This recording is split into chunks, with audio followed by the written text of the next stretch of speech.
J'ai piétiné l'apprenti, dans le bassin, en ricanant devant Linwanheuer. Si on la sauve, elle sera ta femme. Il y a une demi-heure, au banquet du manoir. Linwanheuer, devant les nobles, glissa. Je suis tombé dans l'eau glacée.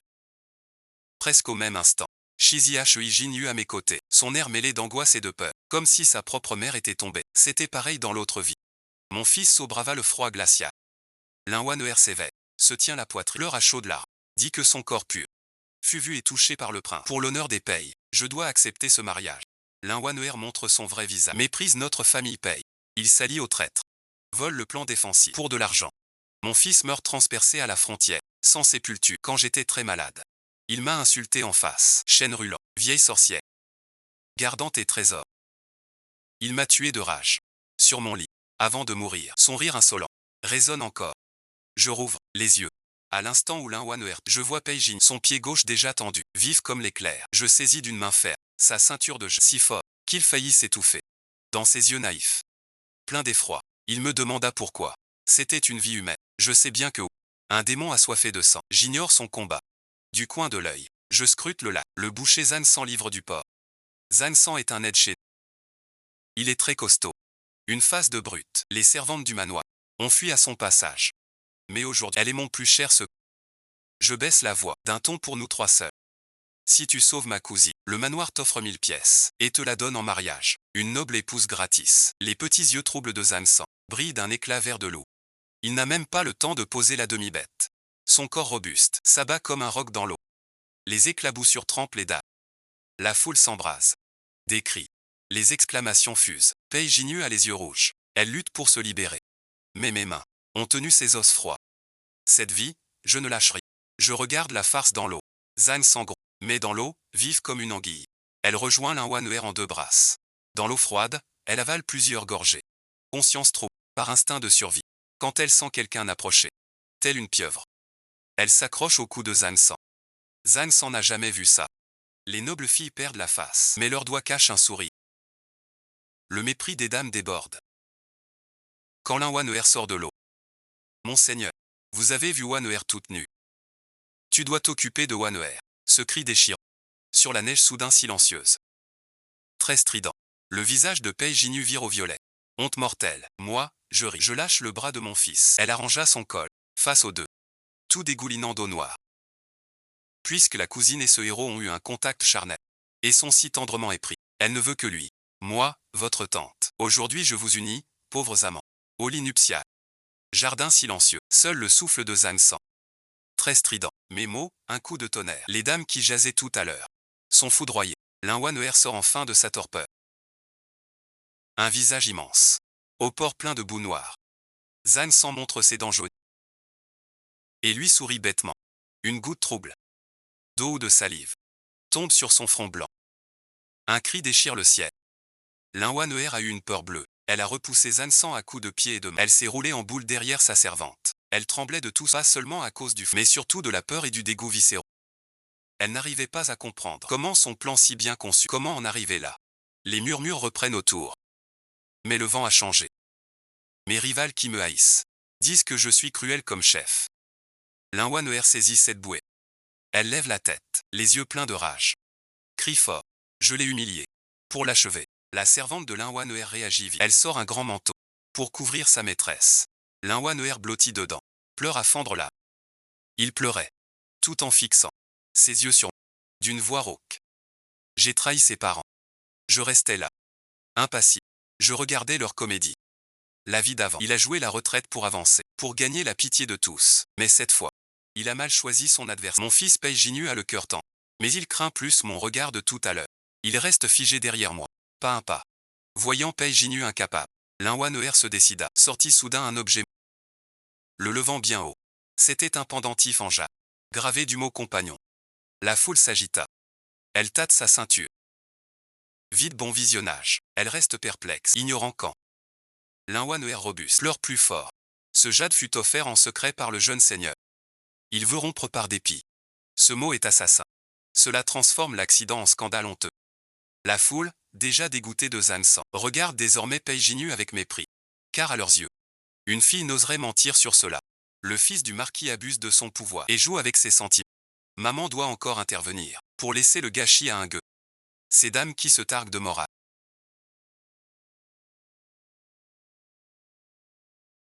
Sourit en cachette. Il croit que c'est gagné. Si on prouve son amour du pays, je dois y aller sous les regards. Sans me presser, je m'avance vers. Devant l'Inwaner, il se sentit mal à l'aise et serra instinctivement le pendentif de. Je ris doucement et me tournai vers le groupe de dames indignées, leur demandant si toutes croyaient que j'avais poussé la personne et que nous avions déjà une liaison. Elles hochèrent toutes la disant que les preuves étaient claires, que je ne. Je hochai la tête puis me retournai pour donner une gifle. Frappe Peijinu. Le fait sourit. Mon geste soudain stupéfie l'assemblée. Peijinu se couvre le visage, les yeux pleins de chagrin. Je l'insulte en la montrant du doigt, lui demandant pourquoi elle est si bête. Pourquoi porter ça? Pas de robe cachée pour voir les Tout le monde est surpris. Regarde les vêtements de Peijinu. C'est une robe ajustée aux manches étroites. Impossible de cacher un si grand pendentif. L'Inwaner pâlit brusquement. Elle se souvient juste du vol. Mingwaner bredou. Expliqué. Dans mes bras. Je ne l'écoute plus. Je souligne la faille fatale. Tu dis que mon fils t'a poussé. Et t'a tiré dans l'eau. Pourquoi Peijinu sur la rive? N'a pas une goutte. Sauver quelqu'un. Perdrait l'honneur. Pousser quelqu'un. Vu l'enchevêtrement décrit. Ses manches et sa jupe ne peuvent être si sèches. Alors que debout. Zan s'en dégoulit. Trempé merci. Là on voit qui a nagé. Les badauds ne sont pas dus. L'émotion nous a trompés. En y réfléchissant calmement. La preuve est en béton armé. Les dames qui défendaient l'autre sont muettes. Échange de regards un peu honteux. L'Inwaner vit le danger. Changea de version aussitôt. Peut-être après la chute. Une hallucination dans l'affolement. Mais elle maintint que le pendentif était vrai. Pour prouver. Ils ont une liaison. Sa manœuvre est très habile. Avec le pendentif, l'honneur est perdu. Je la vois ergoter froidement. Je trouve ça risible. Ce pendentif est vrai, mais son origine est sale. Je l'ai ignoré. Et me suis tourné vers Zansan, délaissé. Je lui ai demandé quand tu sauvais dans l'eau. La sensation. Zansan est un rustre. Il ne connaît pas la finesse. Il a ri d'un air sombre. Il frotta ses mains ruisselantes. En criant fort. La peau de mademoiselle est douce. Taille fine. Dans l'eau, elle s'accrochait fort. Impossible à enlever. Surtout ses jambes autour de sa taille. Faillit lui casser les reins. Ce mot merci, plus dévastateur que tout plaidoyer. À cette description si crue, tous rougirent jusqu'aux oreilles. Chacun cracha un jure. L'Inwaner tremblait de rage.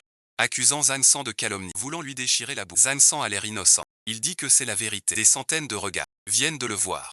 C'est vous qui m'avez pris d'abord. L'Inwaner est coincé. Son honneur en cet instant n'est plus une question de mariage. Elle a pourri dans la boue.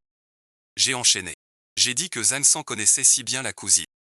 Et qu'ils étaient sous tous les regards, si proches et si intimes, selon nos lois et nos mœurs. Sans mariage. La cousine, ça. Je vais devoir me raser les cheveux. Je me tourne et salue la foule. D'un ton sincère. Le marquisat est haut placé, mais pas des tyrans. Puisque mademoiselle et Zan ont eu un contact, c'est le destin. Pour sauver sa réputation.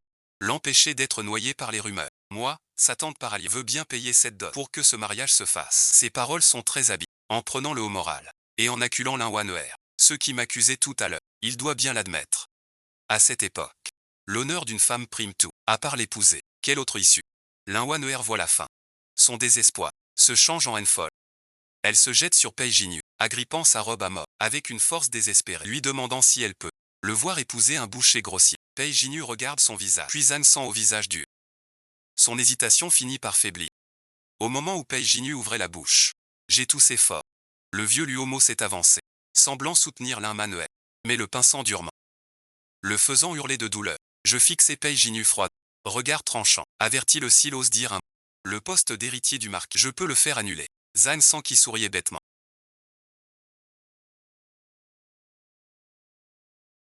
Les griffures sont profondes jusqu'à l'os. C'est clairement de la lutte de l'Inwaner dans l'eau. Cette fois, même la dernière preuve est complète. Griffe du camp. Bloque toute fuite à l'Inwaner. Je ne lui laisse aucun répit. J'ordonne au majordome de préparer l'acte et de célébrer la noce ce soir. L'Inwaner s'effondre. Livide merci. Le pendentif tombe par terre. Brisé en mille. Elle sait qu'elle a perdu. Complètement. Mais je sais que ce n'est que le début. Une vipère. Elle n'abandonnera pas. Quand le valet allait l'emmener. Pour se changer, elle fixa mon entrejambe. Un sourire étrange aux lèvres. Un regard glacial. Comme un serpent qui siffle. Ça me glace le dos. Puis merci. Elle révulse les yeux et s'évanouit net. Car sous sa jupe perle un filet de sang rouge. L'Inwaner est ramené de force. Ce soi-disant mariage. Pas eu la demi-étape. L'Inwaner changea du tout au tout. Plus de pleurs, ni demande à voir Peijinu. Elle entama une grève de la. Elle s'enferma dans sa chambre, sans boire ni manger. Des rumeurs coururent partout. Rumeurs dans la rue. La mère du marquis est cruelle. Elle veut que la cousine seule meurt de faim. Pire encore, la nuit on entend des cris de fantômes. Ces rumeurs volent vite. Dans chaque salon de thé. Elle cherche la pitié publique. Pour me forcer à céder. Pei Jinyu est bien jeune. Elle craint les rumeurs. Elle vient me supplier d'épargner Lin Wan'er. Mieux que d'épouser Zhan San. Mon fils, quel air pitoyable. Je suis furieuse, mais je ne l'ai pas grondé. J'ai fait sceller la voiture pour l'emmener à la boucherie. Zhan San vit dans ce bidonville. Une odeur écœurante nous assaille. Je pointe la masure. Au toit percé. La vieille aveugle crie devant sa porte. Pei Jinyu regarde. Son teint est blême. Elle se tourne. Mère, pourquoi? Je lui dis froidement. Dans ce monde, payer pour ses erreurs. Mourir demain dans cette masure. Ce sera toute notre famille. Pei Jinyu se tait. Mais son regard lutte encore. À l'instant fatidique, Lin Wan'er a bougé soudain. Elle mange enfin. Sa servante pêchère un médecin. Elle file par la porte de derrière. Pas un grand docteur, mais un charlatan des maladies honteuses. Le charlatan vient d'entrer. Et j'ai su tout de suite. Je n'ai pas empêché. J'ai fait ouvrir grand le portail, laissant traîner des comètes. Près de l'aile latérale, je sais que Lingua prépare un grand. Il attend l'occasion de renverser la situation. En moins d'une demi-heure, des vomissements tonitruants ont retenti dans l'air. Quel vacarme! À faire trembler tout le palais. Puis merci. La servante sort en courant, criant qu'elle veut voir le prince, disant que la cousine se meurt, se tumule. Je suis avec mes gens. Dans la cour, Lin Wanru était faible au lit, tenant le pendentif recollé. Pleurant devant Pei Jinyu, le guérisseur était à genoux, caressant sa barbiche. Nous voyant entrer, il fit une révérence feinte. Puis elle a balbutié une nouvelle incroyable. C'est un pouls de grossesse, depuis plus d'un mois. À ces mots, l'air dans la pièce s'est figé. Pei Jinyu, comme frappé par la foudre, resta figée sur place. Elle n'avait même pas touché la main de Lin Wan'er. Lin Wan'er se jette dans ses bras. En pleurant qu'après avoir bu, elle est entrée dans sa chambre, une seule fois. Mais ce fut fatal. Entrer dans sa chambre, une fois suffit. Un vrai mélodrame parfait. Pei Jinyu cherche à se souvenir. Mais son faible alcool lui fait souvent perdre la mémoire. Elle en vient à douter d'elle-même.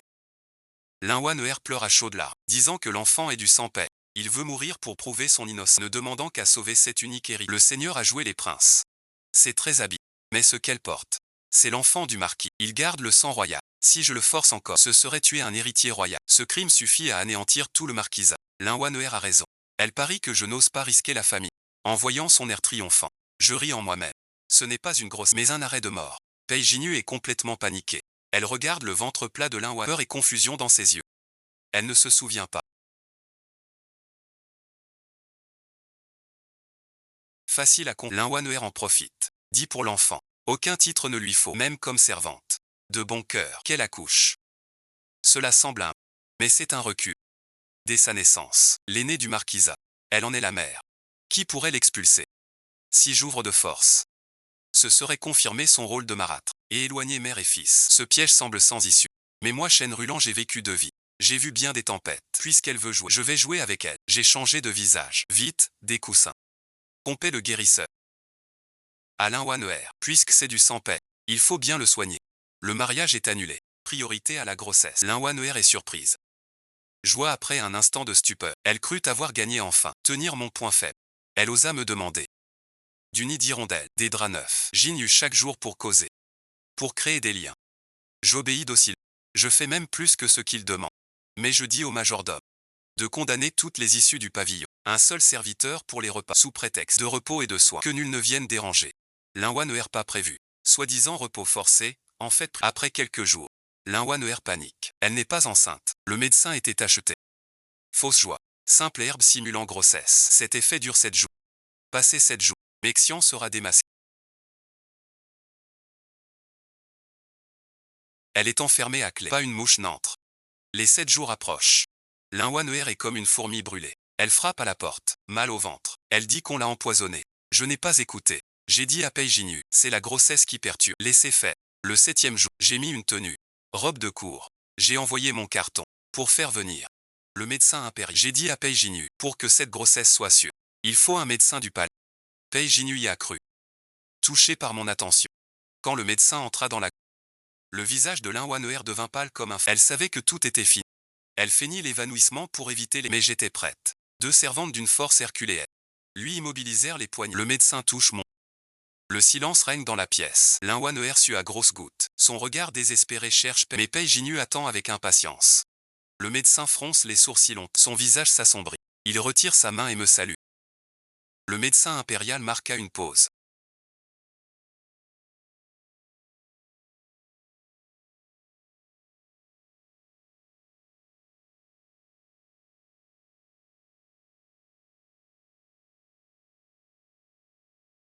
Regarda Linguan.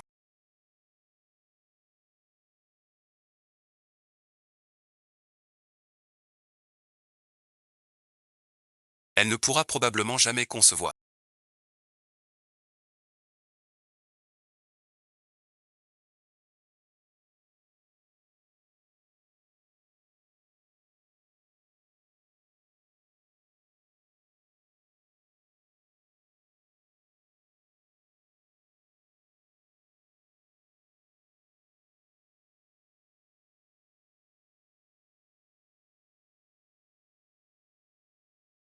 Le marquis n'en demanda pas. Cette pauvre chaise ne vit même pas la nuit. Deux vieilles servantes la sortirent par la porte latérale. Linwaner eut la bouche, pieds et poings liés comme un ballot. On a cahoté jusqu'à la boucherie de Shanxi. Le seuil de Zansan a failli défoncer le fond du palanquin. Avant même l'arrêt du palanquin, la vieille mère aveugle de Zansan s'est approchée à tâtons, un bâton souillé de fiente de poule à la main. Vieux qui en tue au lent, un coup sur la tête. Linwaner gémit en se débattant. Zansan la hissa sur son épaule, comme un porc mort, jeté dans la chambre humide. Zansan regarda la chair molle, riant tout bas. Ce rire glaça Linwaner, pire qu'un démon. Il comprit enfin. Appel au ciel sans réponse. Frère sans secours. Cette nuit-là, le chien aboya toute la nuit, avec les cris de Linwaner. Zansan était un russe, pas de galanterie. Ces trucs de Linwaner, manières apprises au manoir, face à la force brute. Inutile. Il use de son rang. Zansan le gifle, la traitant de poule stérile. À l'aube, Linwaner, telle une poupée brisée, gisait sur une paillasse. Elle regardait le toit percé. Sa haine était si forte qu'elle semblait saigner. Elle voulait se venger. Faire payer cher à Chêne Rulant et Pei Jinyu. Elle se releva en luttant, mord le doigt, sur un mouchoir du manoir. Écrit une lettre de sang. Les jours suivants, Linwaner est très docile. Malgré la douleur, elle nourrit l'aveugle. Elle apprend même à plumer le cochon. Ses mains d'une fée ne savaient que jouer et peindre. Furent vite couvertes de plaies et de blessures. Zansan en fut très satisfait. Il crut la femme matée par les coups, et relâcha donc sa vigile, ne verrouillant plus la porte tout. C'était l'instant qu'attendait Linwaner. Elle prit ce mouchoir ensemble. Une avare achetant des abats fut soudoyée. Pour lui remettre ceci à Pei Jinyu. Le mouchoir était écrit de sang vibrant. En recevant la lettre de sang, ses mains tremblaient. Chaque mot de sang semblait accuser sa cruauté. Elle vint me voir avec le mouchoir. Tombe à genoux. Supplie pour le retour de Linwaner. Je regarde le mouchoir. Les mots écrits de travers. C'est assez choquant. Mais je sens pas le sang. Mais une odeur de complot. Je refuse pas. J'ai dit oui. Pour le retour, il faut du faste. Pei Jinyu crut. Elle se prosterna. Mais merci. J'ai fait monter une scène. Pour un grand spectacle. Si Linwaner savait quel cadeau de retour je lui prépare, elle préférerait pourrir chez le boucher, plutôt que d'oser entrer au palais. Le jour du retour, la foule est immense devant le palais. Linwaner est amené par charrette. Vêtu de toile grossière, cheveux en bataille, une marque de gifle bien visible, titubant en descendant du chariot, plus pitoyable qu'un mendiant des rues. Les gens autour regardent, tous soupirent, montrant du doigt. Le manoir est sans cœur. Cette pauvre fille est détruite. Pei Jinyu se tient sur les marches. Ses yeux rougissent aussitôt. Elle veut descendre les dés. Mais Linwaner tombe soudain, à genoux devant la porte. Elle ne pleure pas les actes de Zan. Elle me fait 3 prosternations. Front contre la dalle. Le sang coule. Merci tante pour tout. Sans votre union, mon corps brisé n'aurait pas ce bonheur. Je n'ai pas de chance. Sans dot pour me soutenir. Ma belle-mère est gravement malade. Au nom des parents défunts de Waner, donnez-lui un peu à manger. Ces mots semblent remercier. Mais en réalité il blesse. Il laisse entendre à tous que le manoir l'a mariée à un boucher et a gardé sa dot parentale. Même pas une dot. Elle subit le mépris chez son mari. Sans argent pour soigner sa belle-mère. La merci. L'opinion publique a changé. Ce que le peuple déteste, c'est ce vol de dot par un tyran. On jette même des légumes pourris à la porte. Pei Jinyu foudroyé. Elle me regarde, incrédule, comme si j'étais cette femme à vie. D'une voix tremblante, elle de pourquoi priver ma cousine de dot? La maison manque-t-elle d'argent?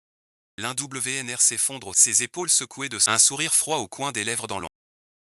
Face à 1000 accusations, je restais assis sur mon fauteuil, sans même lever les yeux. J'ai fait sortir des registres épais. Devant tout le monde, j'ai commencé à lire une à une, de l'épingle à cheveux, les chaussures aux pieds, du nid d'hirondelle aux ailerons.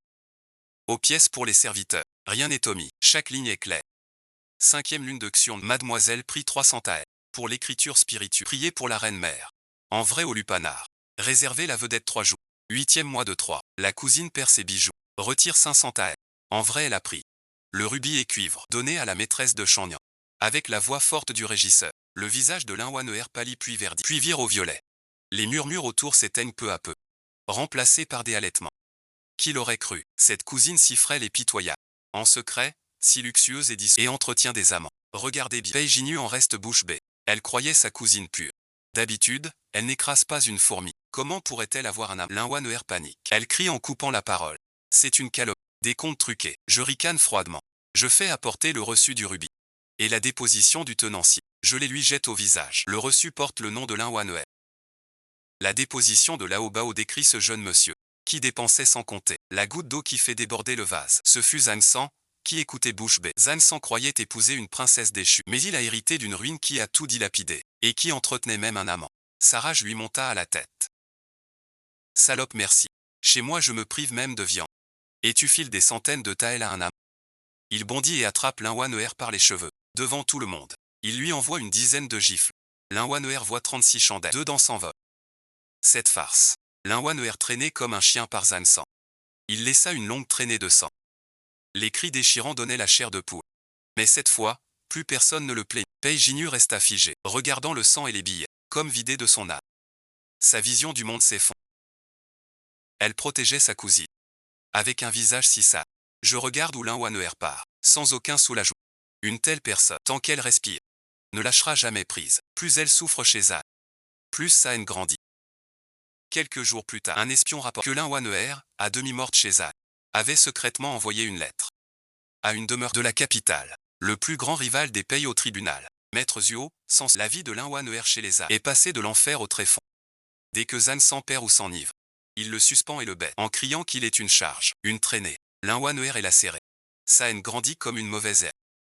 Elle sait, pour se relever, compter sur cette idiote ne suffit pas, il lui faut un plus solide appui. Elle se souvient des banquets chez le marquis. Le regard du ministre Zhao pour elle était déjà un regard de prédateur sur sa proie, avec ses derniers bijoux. Elle a soudoyé le vieux livreur pour envoyer une lettre pleine de secrets. La lettre dit qu'il a les preuves de trahison. Que Maître Zhao le sauve. Il sera son serviteur. Offert de plein gré. Maître Zhao est un vieux il cherche à piéger le manoir. Cette lettre pour lui, c'est un cadeau du ciel. Bien qu'il voie Linwaner, pas intéressé par une traînée, mais les preuves de trahison sont vitales. Ils se sont secrètement alliés. Linwaner dit à Maître Zhao, dans le cabinet secret de Pei Jinyu se cache une carte de défense frontale. C'est pour protéger le manoir du une preuve de loyauté dessinée pour l'ennemi. C'est son invention. Mais en servant l'an. Il a vu Pei Jinyu sur un plan. Soucieux, caché soigneusement. Il parie que c'est la carte. Une fois en main, la preuve de trahison. De quoi faire exécuter tout le clan. Pour voler le plan, il a monté un simulacre pour demain soir. Il a fait croire à Zansan qu'il allait mourir, prétextant vouloir une dernière pâtisserie du man. Zansan craignait aussi un scandale mortel. Alors il l'a emmené en maugréant, dans la ruelle. Linwaner profite du départ de Zansan pour s'introduire par un trou de chien connu. Il rampe comme un chien errant dans le manoir, puant la crasse et la terre, ce qui devient son meilleur déguisement. À ce moment, le manoir célèbre le culte. La cour avant est bondée de monde. La cour arrière reste déserte. Il se glissa dans le bureau de Pei Jinyu. Son cœur battait la chamade, prêt à sortir de sa poitrine. Le silence régnait dans le... Seul le vent hurlait dehors. Linwaner, de même, chercha d'une main tremblante le tiroir secret, quand ses doigts touchèrent le mécanisme froid. Des larmes de joie ont coulé. Avec un léger clic, le tiroir secret s'ouvrit. Un rouleau en papier huilé gisait dedans. Elle en déroula un coin. Des monts, rivières et forts marqués partout. Les annotations rouges et vertes semblaient d'une importance capitale. Il serre le plan contre lui. Sa richesse pour le restant de sa vie. Et l'arrêt de mort des pays. Alors qu'il se préparait à partir, des pas se font soudain entendre. Il est terrifié. Il se cache vite derrière le paravent. C'est Pei Jinyu qui entre. Il cherche un truc. Fouille le bureau. En marmonnant bizarre. Posé ici pourtant. Linwaner retient son souffle. Main sur la bouche. Pei Jinyu ne reste pas. Rien trouvé. Parti vite. Linwaner osa sortir du paravent. Ses jambes tremblaient trop. Elle n'osa tarder. Elle fila comme une souris. Ce plan arriva chez Maître Zhao. Maître Zhao ravi. Il vit l'empereur la nuit. Il promit à Linwaner de la prendre comme concubine. Linwaner dans l'ombre rêvait de chênes roulant à genoux. Riant, le visage tordu. Le lendemain matin, Pei Jinyu perdit le plan. Elle devint presque folle. Il a foncé, à genoux, blême, pour disant que c'était le plan de la frontière. S'il tombait chez l'ennemi, ce serait désastreux. Voyant mon fils si pitoyable, J'ai bu une gorgée de thé. Perdu c'est perdu. Un simple bout de papier. Pei Jinyu reste figé. Elle croit que je divague. Ce plan, je l'ai laissé exprès pour piéger. Tant que les rats ne sont pas chassés, je ne dors pas tranquille. Les gardes du palais cernent déjà le manoir.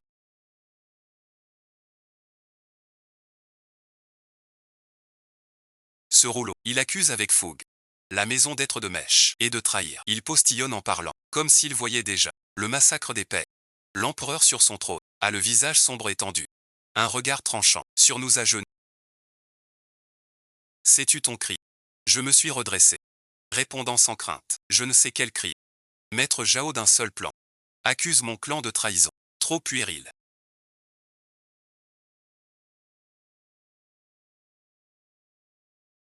Je suis seul au palais. Tu te braves jusqu'au bout. Ce dessin montre les 7/10 des forts frontaliers, même les routes de ravitaillement, sont clairement marquées. Que peux-tu encore nier? Les ministres tendent le cou. Mais en regardant, leurs visages deviennent étranges. Le ministre de la guerre est impassible. Il s'approche et éclate soudain de rire. Le plan, à première vue, ressemble à une cage. Mais en y regardant, ces montagnes sont des têtes de porc. Et la rivière est du sang de porc. Toutes ces annotations serrées sont les techniques pour abattre un cochon. En bas à droite du plan, écrit en vermillon une grande phrase. Les 360 gestes du bout. Regardez, le visage de Zhao devint écarlate. Il se frotta les yeux, incrédule que son secret arraché soit un guide d'abattage. Dans la salle, l'atmosphère tendue vira aux éclats de rire. L'empereur prit le plan et rit jaune. Il le jeta au visage de Zhao. Mon cher Zhao, voilà ta preuve de trahison. Tu crois que mes généraux sont des bouchers? Zhao tremblait de peur. Il s'agenouille et supplie en se prosternant. Pour survivre, il dénonce Lin Wan'er sans hésiter, disant que cette garce, pour se venger du marquis, a falsifié les plans et trompé la cour. Elle est aussi victime. Un moment d'égarement aveuglé. Lin Wan'er ligoté traînait au palais. Elle rêvait encore d'être concubine, jusqu'à voir le plan de boucherie. Elle resta figée. Il criait en me montrant du doigt. Chêne Rulant, c'est toi qui m'as piégé. C'était un voleur. Pourquoi un boucher? Je le dominais d'en haut, d'un regard pitoyable comme une fourmi. Mademoiselle a perdu la raison. Ce qu'on met dans le bureau est privé. Toi, simple concubine, tu pénètres, voles bien, et osais mentir au roi, calomnier un officiel. Laquelle ne suffit pour 10 morts. L'empereur écarta la main, ordonna 50 coups à Lin Wan'er. Emprisonnement puis en... Maître Zhao est suspecté. Partialité, 3 ans de salaire. Rétrogradé mes rêves. Quand Lin Wan'er est traîné, son regard désespéré me fixe. Il ne comprend pas. Pourquoi revivre une fois? Tu ne peux pas me vaincre. Ce coup de bâton a déchiré Lin Wan'er, mais n'a pas brisé son échine. Au contraire, a fait jaillir le pire de ses démons, comme c'était une affaire de maison impliquant la cour. Seul un exil fut confié à la famille Yan. Lin Wan'er telle une loque, jetée dans la porcherie des ânes. Elle vit jour et nuit avec les cochons à abattre. La puanteur qui émane d'elle, même les mouches l'évitent. Elle est restée 3 jours dans la... Ses mains qui ne touchaient que le luth. Elle griffe la terre de toutes ses forces. Ongles brisés, pleins de sang. Elle refuse de mourir comme un chien. Il aiguise ce couteau à tuer le cochon. C'est pour elle qu'il le prépare. Elle le sait. Quand la tempête sera passée, Zhang San s'en débarrassera en secret. Plutôt que traîne l'ennemi en enfer. Lin Wan'er profite de l'avidité pour trouver une issue. Elle ment à la vieille qu'une dernière visite au manoir, pour pardon, offrira une prime. Avec l'argent, n'importe quelle épouse. La vieille a cru. Pendant que Zhang sortait, elle a lâché la chaîne. Lin Wan'er n'a pas fui. Elle est allée à la pharmacie du... Mais elle savait que Zhang y avait une ardoise. Sa main tremble. Elle appose son pouce sur la note. Ce n'est pas un remède pour porc, mais un poison mortel d'arsenic. Elle serre le sachet contre son cœur, comme son unique salut. Retour à l'enclos avec les restes qu'on lui jette. Ou ce sachet d'arsenic, pétri en plusieurs gâteaux assez raffinés. C'était la cassette de boxe pour Pei Jinyu. Lin Wan'er portait la boîte en pierre abîmée, à genoux jusqu'à la porte du marquis. Son allure ni humaine ni fantôme faisait détourner les regards. Il s'agenouille, sans cri. Il frappe le sol du front. Son front est en sang. Il fait dire au concierge qu'il sait ses péchés lourds. Sa mort approche. Il veut voir son cousin avant de mourir. Des gâteaux faits main. Pour sceller notre lien fraternel. Ses paroles de mort. Leurs mots sont doux. Cela a bien fonctionné. Pei Jinyu a pris son triste sort. Son cœur s'adoucit. Il fit mener Lin Wan'er à l'écart. En arrivant, j'ai vu Lin Wan'er à genoux, les mains levées tenant la boîte, les larmes aux yeux, touchantes. Cousin, je sais que j'ai fauté. Je ne mérite pas d'être ton épouse. Je te prie de goûter ce gâteau. Pardonne ma jeunesse et ma folie, même en revenant en esprit. Je garderai ta bonté. Pei Jinyu regarde ces gâteaux. Pas très jolis. Sa méfiance cède au souvenir. Il se souvient de l'enfance où Lin Wan'er lui donnait des bonbons. Il était si pur et innocent. Comment est-il devenu ainsi? Il soupira, prit un gâteau, murmura doucement.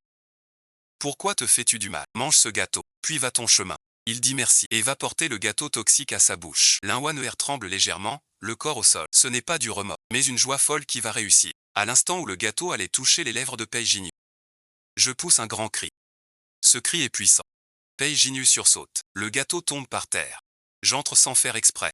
Je tire Pei Jinyu derrière moi. Je regarde Linwanwer froidement. Ce gâteau de la cousine n'est pas très propre. Linwanwer se fige. Elle pleure plus fort.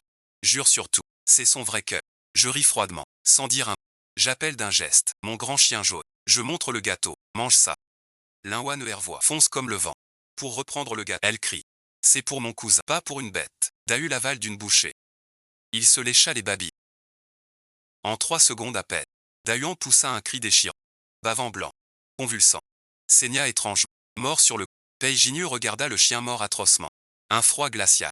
Elle tourne la tête vers sa cousine douce. La dernière tendresse se brise. Ce ne sont pas des gâteaux, mais un poison mortel. Si mère était venue tard, celle qui gît là. Linwanwer déma sans paniquer. Soudain, elle me pointe. C'est toi, tu as changé mes gâteaux. Dans la cuisine. J'étais bien. Tu as soudoyé un serviteur. Pour m'empoisonner. Et faire haïr ton fils. Quel cœur cruel tu as. Face à ces cris de folle, je n'ai pas sourcillé. Pei Jinyu, bien que je regardais le chien mort au sol. Raison dit. Même si mère est due. Elle ne joue pas avec sa vie. Linwanwer voit Pei Jinyu impassible. Soudain elle change d'idée. Elle se roule par terre. Tantôt elle pleure fort. Tantôt elle rit. Elle délire. Elle veut chasser les papillons. Puis se dit impératrice. Les cheveux en bataille. Le regard vide. On dirait qu'elle a vraiment perdu la raison. La voir se donner en spectacle par terre. Ça me fait rire. Jouer la folie devant moi. Je ricane froidement. J'ordonne au régisseur d'aller quérir le célèbre docteur Esprit Démon. Ses aiguilles longues de 3 pouces piquent les points de douleur. Peu après, le docteur arrive avec sa trousse. Elle regarde Linwanwer se rouler par terre. Affichant un sourire plein de sous-entendus, elle sort la longue aiguille au reflet froid. La chauffe à la flamme d'une bougie. N'aie crainte. Ma technique d'aiguille soigne les simulacres. Soigne les maux du vent. Plus le vent souffle fort, plus l'aiguille doit s'enfoncer. Linwanwer regarde l'aiguille d'argent plus longue qu'un doigt. Une lueur de peur dans les yeux. Mais elle ne peut plus reculer. Elle fait l'idiote en serrant les dents. Elle marmonne des incantations incompréhensibles. À la première piqûre, près du point mortel du nez, Linwanwer pousse un cri de porc. Ce cri strident fait trembler les tuiles jaunes. Elle se tord de douleur. La sueur froide trempe ses vêtements. Mais pour survivre, elle serre les dents sans suppli. Elle se débat encore plus. Shen sourit. Tourna son poignet. La seconde aiguille piqua son index. Comme dit le proverbe, l'index relie au... Cette fois la douleur fut atroce. Linwanwer ne put plus feindre. Elle bondit soudain. Repoussa Shen d'un geste. Elle se tient les doigts. Arrête, bon visionnage. Je ne suis pas... Pei Jinyu regarde froidement. Le dégoût dans ses yeux. La comédie démasquée. L'empoisonnement éprouvé. Cette fois, Linwanwer a perdu son dernier voile. Elle s'effondre. Nous regardant, elle marmonne encore. Que c'est notre faute. Soudain, du bruit dehors. Zhang s'entre, essoufflée. Elle agite un bout de papier froissé. En entrant, elle voit Linwanwer au sol. Sans un mot, elle lui donne un coup de...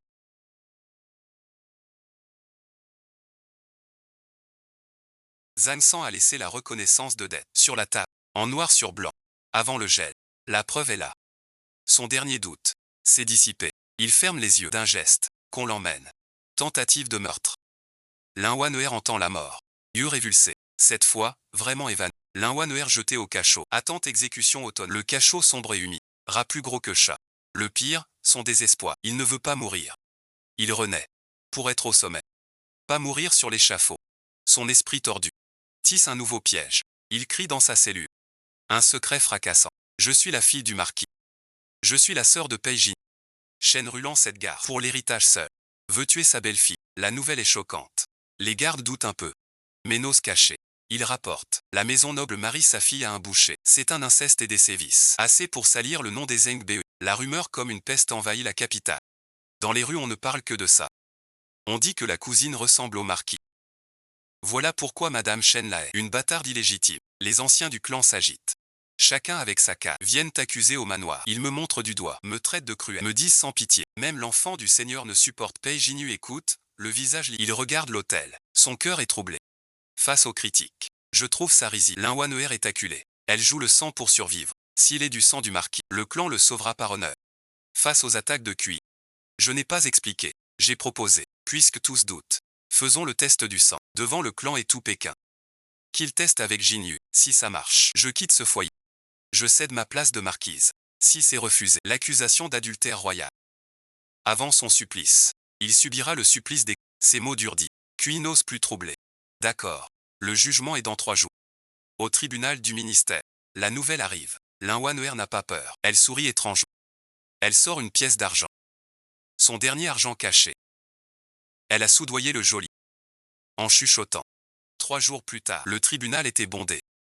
Linwanwer fut amenée. Malgré ses chaînes, elle tenait la tête haute, confiante de gagner. Elle est sûre de gagner aujourd'hui, car le geôlier acheté a déjà dans le bol d'eau trafiqué. Elle nous regarde, moi et Pei Jinyu, d'un air provocateur. Dès que le sang, c'est la fille du marquis. Qui oserait la tuer?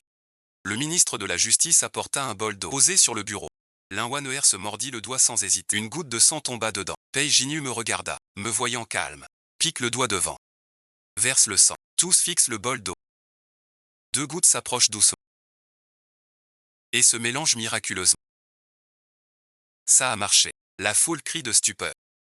Les anciens sont ravis. M'injuriant. Qu'as-tu à dire? C'est l'enfant du marquis. Linwanwer rit triomphalement. Elle rit aux larmes. Je suis fille du marquis. Je suis de noble sang. Chêne roulant. Vous maltraitez la fille, vous finirez mal. Pei Jinyu regarde le sang mêlé. Tout son corps vacille. Il n'y croit pas. Cette femme qui veut le tuer, cette garce nuisible, est vraiment sa sœur de même père et mère. Face à une preuve solide.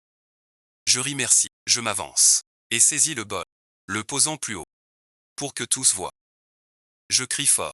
Calmant le tumulte. Puisque tous croient en cette eau. Essayons en d'autres. Amenez Zhang San. Je pointe l'eau. Et ordonne. Toi aussi, mais une... La foule s'agite, sans comprendre mon jeu. Zhang San n'ose pas. Se mord le doigt. Une goutte. Stupeur. Le sang se met. Vite à l'ancienne tâche. Fusionne. Parfaitement. Impossible. Vieux cuit et stupéfait. Ce Zhang San serait-il aussi un fils illégitime du Linwanwer? Est-elle la sœur de Zhang San? Quelle relation compliquée. On a fait apporter un chien fraîchement abattu de la cuisine. Puis on y a versé une goutte de sang. Quand cette goutte fétide est tombée dans le bol, elle s'est aussi mêlée à la masse de sang. La cour du Tang est en émoi. Même un seau. Voit que l'eau. Je ris et prends l'eau. Je la jette au visage de Linwanwer. Tu vois bien. Cette eau est huilée. Linwanwer. Tes sales combis. Ne trompe que toi. Son grand plan de retour. Finit dans un seau. De sang de chien. Le juge se fâche. Et fait tester l'eau. Le garde corrompu. Pris sur le fait. Il a pissé de trop. Il a tout avoué sans retenue. Puisque tu veux tant un paix, je vais t'exaucer aujourd'hui. J'ai tapé des mains en criant vers le fond. Amenez-le. 2 servantes amènent une vieille femme démente. En voyant cette femme, ses pupilles se contractent. Elle hurle. Tu n'es pas morte. Je l'ai gardée au domaine. Pour parer ce jour. La vieille voit Linwanwer. Recule effrayé. Je fais sortir un contrat jaune. Et un portrait. Le portrait montre un acteur fardé. Regardez bien. Voilà le vrai père de Linwanwer. Un saltimbanque de bas étage. Ta mère ne supportait pas la solitude. Avec cet acteur. Le sang le plus vil d'un acteur. La mère de Linwanwer avoue en tremblant la honte passée. À cet instant, la dignité de Linwanwer est anéantie. Sa fierté de haute naissance n'était qu'une farce. Elle s'effondre. Un hurlement désespéré. Seule l'attend la froide guillotine. Les jours de Laoli changent l'homme en démon. Cette peau qui séduisait les hommes. Aujourd'hui couverte d'ulcères. Dans ce désespoir sans lumière. Son esprit déjà fragile. S'effondre enfin. Dans son rêve. Elle était l'épouse du Seigneur. Pei Jinyu lui obéissait. Et moi, la belle-mère, elle m'aurait tué. Elle riait dans le vide. En prenant des ailes. Grondant des servantes. Les geôliers s'ennuient.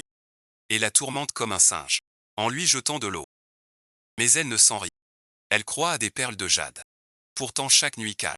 Au réveil. Les chaînes froides et le vent glacial. Elle replonge dans la dure réalité. Cet immense écart. Lui fait plus mal qu'un supplice. Pei Jinyu est finalement venu. Linwanwer est sa cousine depuis l'enfance. Elle tient à lui dire adieu. En voyant la riche dame manger dans la boue. Ses larmes ont coulé malgré elle. Linwanwer entendit du bruit et se jeta sur la rambarde. Ses yeux troubles fixèrent Pei Jinyu avec intensité. Je suis ta princesse héritière. Dans une vie antérieure, tu as risqué ta vie pour moi. Tu as pris des flèches pour moi à la front. Comment peux-tu être ingrat? Pei Jinyu frémit. Ces mots, bien que fous, sont décrits avec précision. Un froid étrange monte des pieds à la tête. Dans son esprit surgissent des images fragmentées qu'elle n'a jamais vécues. Une mort atroce mais familière. L'invoyant Pei-Pal le soir. Crut l'avoir convaincu. Il s'y accrocha désespéré. Sa main osseuse passa la grille. Agrippant la robe de Pei. Je sais ce qui va arriver. Je sais l'année de sécheresse. L'empereur meurt quand? Sors-moi d'ici. Ta famille aura richesse, titre et pouvoir. Pei Jinyu entend ces mots. Un frisson lui parcourt. Il recule d'un pas. Pour fuir cette main. Linwaner voit ça. Son visage devient hideux. La supplique d'avant devient une malédiction. Pei Jinyu. Espèce de lâche. Tu me dois. La vie que tu me dois. Il doit payer de sa vie. Que te doit-il? Une voix glaciale. Coupe les cris de Linhua. Je sors de l'ombre. Vêtu de cette tenue de grande marque qu'elle rêvait d'avoir. Je vais où Pei Jinyu domine cette tempête. Linhua me voit. Comme une souris devant un chat se recroqueville. Mais la haine s'intensifie. Je me penche contre son oreille. Tu crois être la seule à se souvenir, ma chère nièce. Dans l'autre vie tu as fait transpercer mon fils. Je suis remonté de l'enfer pour régler les comptes un par un. Les pupilles de Linhua se sont dilatées à l'extrême, comme face à un vrai démon. Elle me montrait du doigt. Un râle dans la gorge. Linhua sachant son bras dans la folie. La veille de l'exécution, elle tenta le tout pour le USA de ses chats, bien qu'abîmé. Elle simule un mal de ventre.